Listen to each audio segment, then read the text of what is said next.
Hey everyone! First of all, congratulations on winning your school competition and representing your school at the chapter competition. Now, enough of that. Let's get started because we've got a lot to do to prepare. So this time we are working on warm-up number 1, and these are pretty easy. So hopefully you have it in front of you, and I'm just going to work through each one of the problems. So on the first one, it says we have a time capsule that was sealed in 1940 and it will be opened on the same date in 2017. How long will the capsule remain sealed? Now hopefully you're noticing that you cannot use a calculator for these problems. So this one's not bad. All I'm going to do is take 2017 and subtract 1940. And I get 11 minus 4 is 7. That's it. 77 years. Number 2. The length of 5 small paper clips is equal to 2 large paper clips. So 5 small equals 2 large.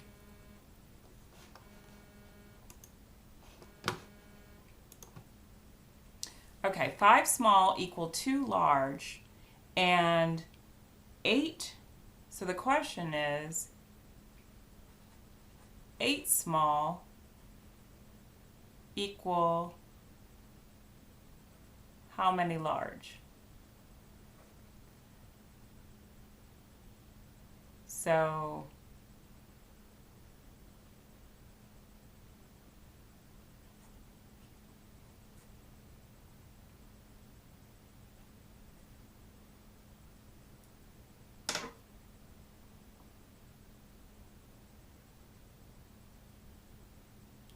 So if 5s is equal to 2l, 1l is equal to 5/2 s, if I just divide both sides by 2. So now, oh, I did the other way. I want to know how many 1 small. So 1 small one is equal to 2/5 of a large one. So now if I have 8 small ones,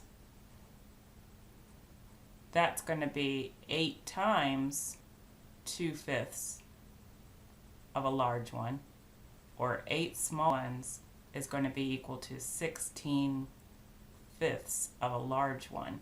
And I can make that a mixed fraction, so that's going to be 3 1/5 of a large one.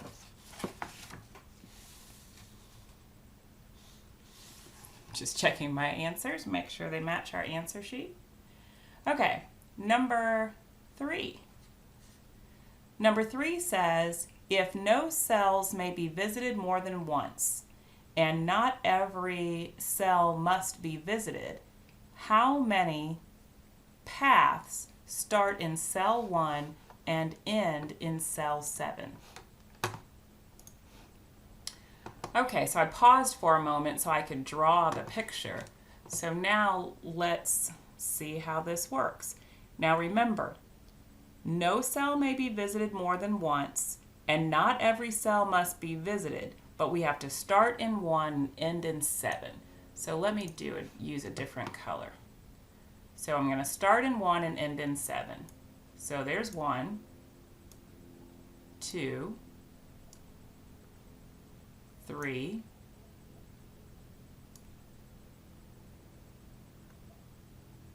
4,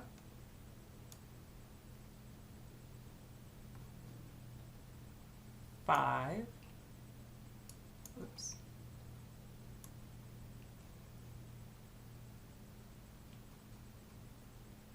6. Now, what if I go the other way? So this one I was going this direction. So now if I go, let's see, that's clockwise. So if I go counterclockwise, whoops, how many was that? 1, 2, 3, 4, 5, 6. So now I've got 7,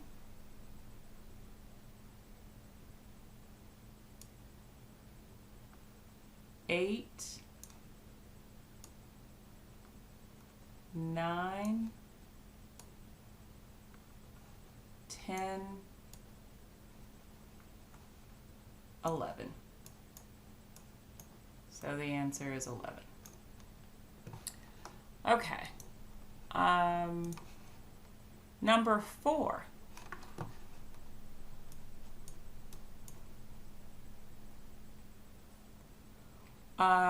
What is the value of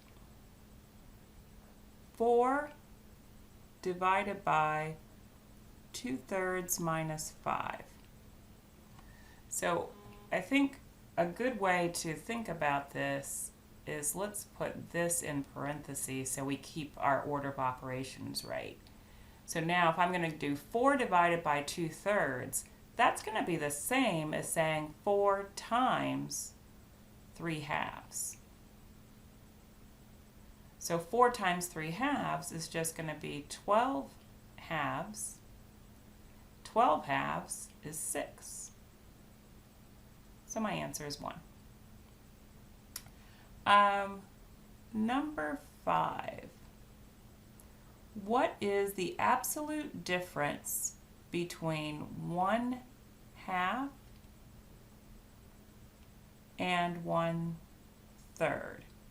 And we're going to express our answer as a common fraction. So when it says the absolute difference, what they're really saying is the absolute value of the difference. So remember, absolute value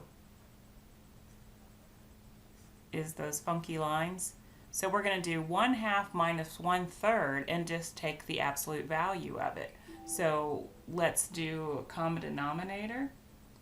So we'll say 3/6 minus 2/6.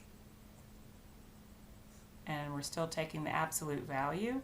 So 3/6 minus 2/6 is 1/6. And the absolute value of 1/6 is 1/6.